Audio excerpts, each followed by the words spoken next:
Olá, tudo bem? Que bom ter você aqui comigo mais uma vez. Vamos então de fato começar a leitura de nosso livro, né? A gente pretende ler mais ou menos uns 20 minutinhos aí.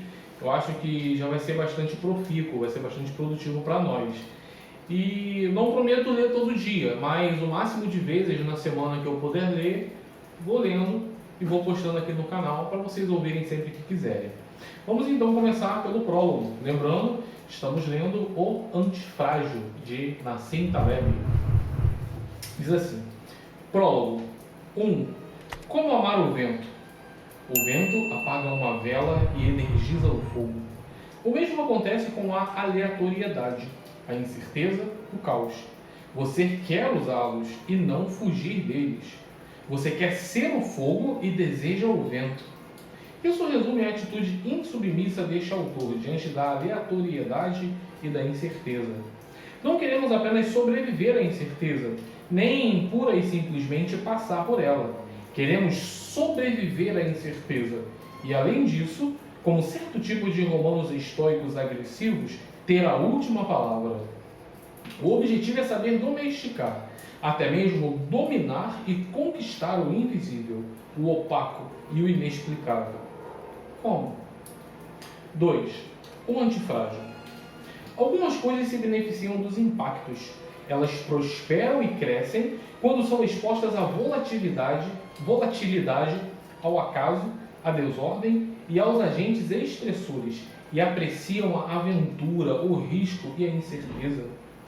No entanto, apesar da onipresença do fenômeno, não existe uma palavra para designar exatamente o oposto de frágil. Vamos chamá-lo de antifrágil. A antifragilidade não se resume à resiliência ou robustez. O resiliente resiste a impactos e permanece o mesmo. O antifrágil fica melhor. Essa propriedade está por trás de tudo que vem mudando com o tempo. A evolução, a cultura, as ideias, as revoluções, os sistemas políticos, a inovação tecnológica, o sucesso cultural e econômico, a sobrevivência das empresas, as boas receitas, por exemplo, sopa de galinha ou stick tartare com uma gota de conhaque, o surgimento de cidades e culturas, os sistemas jurídicos, as florestas equatoriais, a resistência bacteriana, até mesmo a nossa própria existência como espécie neste planeta. E a antifragilidade determina o limite entre o que é vivo e orgânico ou complexo, como o corpo humano, e o que é inerte, digamos, um objeto físico, como o grampeador em sua mesa. O antifrágil aprecia a aleatoriedade e a incerteza, o que também significa, acima de tudo, apreciar os erros, ou pelo menos certo tipo de erro. A antifragilidade tem uma propriedade singular de nos capacitar a lidar com o desconhecido, de fazer as coisas sem compreendê-las e fazê-las bem. Permita-me ser mais incisivo. Somos muito melhores agindo do que pensando, graças à antifragilidade.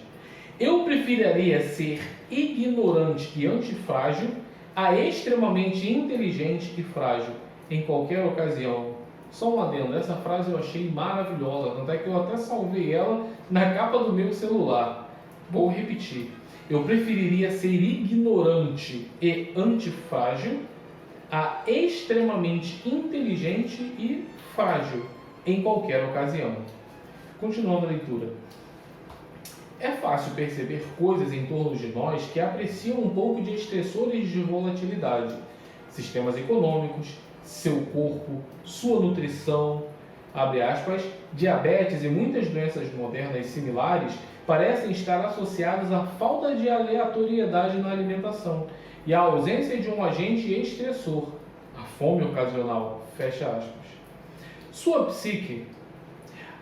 Há até mesmo contratos financeiros que são antifrágeis, explicitamente projetados para se beneficiar da volatilidade do mercado. A antifragilidade nos faz entender melhor a fragilidade. Da mesma forma que não podemos melhorar a saúde sem reduzir a doença, ou aumentar a riqueza sem primeiro diminuir prejuízos, Antifragilidade e fragilidade são graus em um espectro. Na predição. Ao aprender os mecanismos da antifragilidade, podemos construir um guia amplo e sistemático da tomada de decisões não preditiva, dominado pela incerteza e aplicável nos negócios, na política, na medicina e na vida em geral, onde quer que reine o desconhecido, em qualquer situação em que haja aleatoriedade, imprevisibilidade, opacidade ou a compreensão incompleta das coisas. É muito mais fácil descobrir se algo é frágil do que prever a ocorrência de um evento capaz de prejudicá-lo. A fragilidade pode ser medida, o risco não. Abre parênteses, à exceção de cassinos ou da mente de pessoas que se dizem especialistas em risco. Fecha parênteses. Isso oferece uma solução para o que chamei de o problema do cisne negro. A impossibilidade de calcular os riscos de importantes e raros acontecimentos e prever sua ocorrência. A sensibilidade aos danos causados pela volatilidade é remediável, mais ainda do que a predição do evento que poderia causar o dano. Portanto, propomos que nossas abordagens atuais para predições, prognósticos e gerenciamento de risco sejam mantidas em sua mente. Em cada domínio ou área de aplicação, propomos regras para conduzir o frágil na direção do antifrágil, reduzindo a fragilidade ou aproveitando a antifragilidade. E quase sempre conseguiremos detectar a antifragilidade e a fragilidade usando um teste simples de assimetria. Tudo o que surgir a partir de eventos aleatórios ou de certos impactos e que apresentar mais vantagem do que desvantagem será antifrágil. O inverso será frágil. Privação da antifragilidade. Basicamente, se a antifragilidade é uma propriedade de todos aqueles sistemas naturais e complexos que sobreviveram, privar esses sistemas de volatilidade, aleatoriedade e agentes estressores os prejudicará. Eles enfraquecerão, morrerão ou serão destruídos. Viemos fragilizando a economia, nossa saúde, a vida política, a educação, ou seja, quase tudo, ao suprimir a aleatoriedade e a volatilidade. Assim como passar um mês na cama, de preferência com a versão integral de Guerra e Paz, e acesso a todos os 86 episódios de Família Soprano, causa atrofia muscular, os sistemas complexos se enfraquecem e até mesmo morrem quando são privados de agentes estressores. Grande parte do nosso mundo moderno e estruturado tem nos prejudicados com políticas de cima para baixo e mecanismos, abre parênteses, apelidado neste livro de ilusões soviéticas de Harvard, fecha parênteses, que fazem precisamente isto, ofendem a antifragilidade dos sistemas.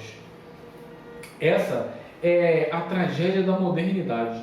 Assim como os pais neuroticamente superprotetores, aqueles que estão tentando ajudar são muitas vezes os que mais nos prejudicam. Se quase tudo aquilo que vem de cima para baixo fragiliza e bloqueia a antifragilidade e o crescimento, tudo que vai de baixo para cima prospera sob a quantidade certa de tensão e desordem.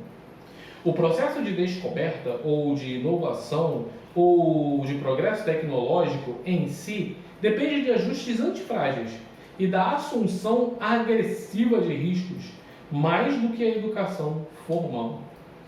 Vantagens à custa dos outros. Deixa eu só tomar uma aguinha, que a garganta vai secando.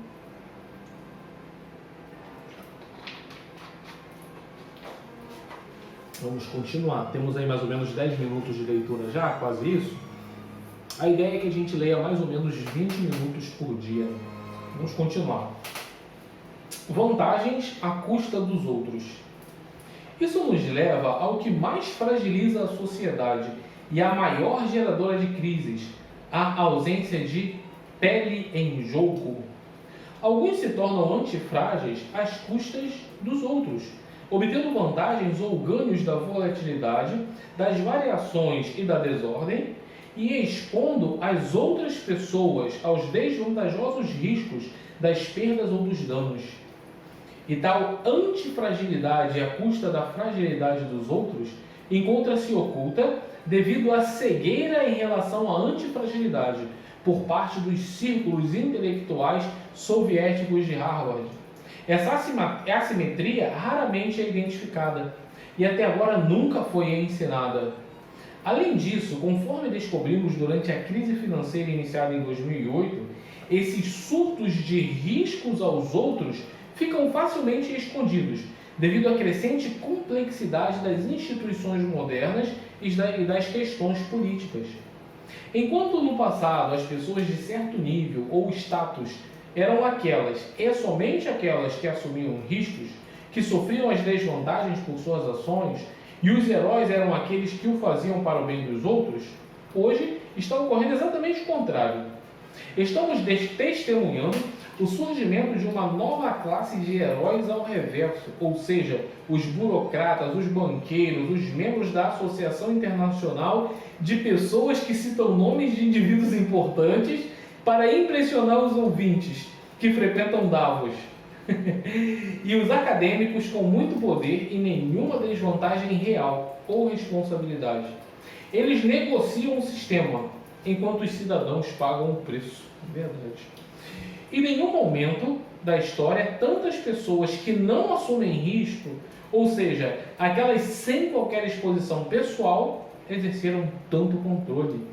A principal regra ética é a seguinte: não terás a antifragilidade à custa da fragilidade dos outros. Muito interessante. 3. O antídoto para o cisne negro. Quero viver feliz em um mundo que não compreendo. Cisnes negros, com letra maiúscula, são acontecimentos imprevisíveis e irregulares em larga escala, com grandes consequências, imprevistas por determinado observador. E esse não preditor é normalmente chamado de peru, quando é, ao mesmo tempo, surpreendido e prejudicado por tais eventos. Sustentei o argumento de que a maior parte da história tem origem em acontecimentos do tipo cisne negro. Enquanto nos preocupamos em afinar nossa compreensão do trivial e, portanto, desenvolvemos modelos, teorias ou representações que não conseguem acompanhá-los ou mensurar a possibilidade desses impactos. Os cisnes negros capturam o nosso cérebro, fazendo-nos sentir como se, ou quase, os tivéssemos previsto, pois são retrospectivamente explicáveis. Não percebemos seu papel em nossa vida por causa desta ilusão de previsibilidade. A vida é muito mais labiríntica do que lembramos em nossa memória. Nossa mente está ocupada em transformar a história em algo suave e linear, o que nos faz subestimar a aleatoriedade. No entanto, quando a identificamos, temos medo e reagimos de forma exagerada. Por causa desse medo e dessa necessidade de ordem, alguns sistemas humanos, ao alterarem a lógica invisível ou não tão visível das coisas, tendem a ser expostos a danos causados por cisnes negros e quase nunca se beneficiarem. Chega-se a pseudo-ordem quando se busca ordem. Só se consegue alguma ordem e controle quando se aceita a aleatoriedade. Os sistemas complexos estão cheios de interdependências, difíceis de se detectar, e de respostas não lineares. Não linear significa que, quando se dobra a dose de, digamos, um medicamento, ou quando se dobra o número de funcionários em uma fábrica, não se obtém o dobro do efeito inicial, mas sim muito mais ou muito menos. 2 fins de semana na Filadélfia não são 2 vezes tão agradáveis quanto apenas um. Falo por experiência própria. Quando a resposta é colocada em um gráfico, não se apresenta como uma linha reta, linear, e sim como uma curva. Neste cenário, associações causais simples são equivocadas. É difícil perceber como as coisas funcionam observando as partes isoladas. Sistemas complexos criados pelo homem tendem a desenvolver cascatas e cadeias descontroladas de reação que fazem diminuir e, inclusive, eliminam a previsibilidade. além de gerarem um superdimensionamento dos acontecimentos. Assim, o mundo moderno pode estar se aprimorando em conhecimento tecnológico, mas, paradoxalmente, tem tornado as coisas muito mais imprevisíveis. Agora, por razões relacionadas ao aumento do que é artificial, ao afastamento de modelos ancestrais e naturais e à perda de robustez devido a complicações na concepção de tudo, o papel dos cisnes negros está crescendo.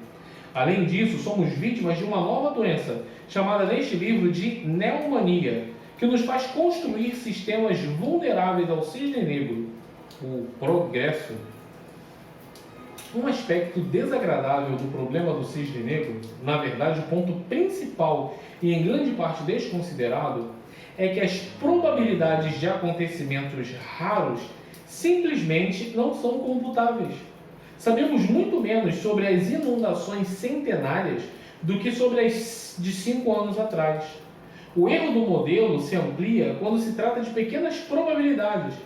Quanto mais raro o acontecimento, menos remediável, e menor nosso conhecimento sobre a frequência de sua ocorrência.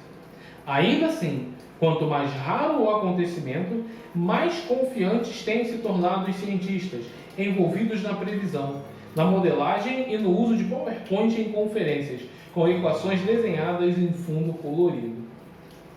É de grande valia que a Mãe Natureza, graças à sua antifragilidade, seja a maior especialista em acontecimentos raros e a melhor administradora dos cisnes negros. Em seus bilhões de anos, ela conseguiu chegar até aqui sem muitas instruções de comando e controle de algum diretor formado em alguma universidade da Ivy League e nomeado por um comitê de seleção. A antifragilidade não é apenas o antídoto para o cisne negro. Compreendê-la nos torna menos temerosos intelectualmente em aceitar o papel desses acontecimentos como necessários para a história, a tecnologia, o conhecimento e tudo mais. Robusto não é suficientemente robusto. Considere que a Mãe Natureza não é apenas segura, ela é agressiva na destruição e na substituição, na seleção e no remanejamento. Quando se trata de eventos aleatórios, robusto com certeza não é suficientemente bom. Em longo prazo, tudo aquilo com a menor vulnerabilidade se rompe, dada a crueldade do tempo. Mas nosso planeta está aí há talvez 4 bilhões de anos, e com toda a convicção, isso não se deve apenas à robustez. É preciso haver uma robustez perfeita para que uma rachadura não destrua o sistema. Dada a inatingibilidade da robustez perfeita, precisamos de um mecanismo pelo qual o sistema se regenere continuamente, valendo-se de acontecimentos aleatórios, impactos imprevisíveis, agentes estressores e volatilidade, em vez de sofrer com eles. Em longo prazo, o antifrágil se beneficia com os erros de prognóstico. Se seguirmos esta ideia até o fim, concluiremos que muitas coisas que se beneficiam com a aleatoriedade deveriam estar dominando o mundo hoje, e o que é afetado por ela deveria desaparecer. Pois bem, esse é exatamente o caso. Temos a ilusão de que o mundo funciona graças ao planejamento, às pesquisas universitárias e ao financiamento burocrático, mas há provas convincentes, bastante convincentes, de que tudo isso é uma ilusão. Ilusão que chamam de ensinar os pássaros a voar.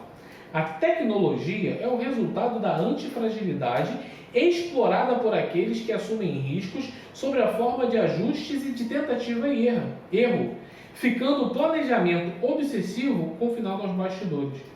Os engenheiros e os remendãos desenvolvem coisas, enquanto os livros de histórias são escritos por acadêmicos. Vamos ter de refinar as interpretações históricas de crescimento, inovação e muitas coisas desse tipo. Bem, hoje eu fico por aqui, é um prólogo bem grande, eu estou na página 28, esse prólogo vai até acho que a página 44. Amanhã a gente continua no prólogo. Você deve ter percebido que não é uma leitura assim de tão fácil de gestão, né? Mas se você conseguir compreender e internalizar as ideias desse livro, eu tenho certeza, após esse livro você não será a mesma pessoa. Fique com Deus, até o nosso próximo encontro.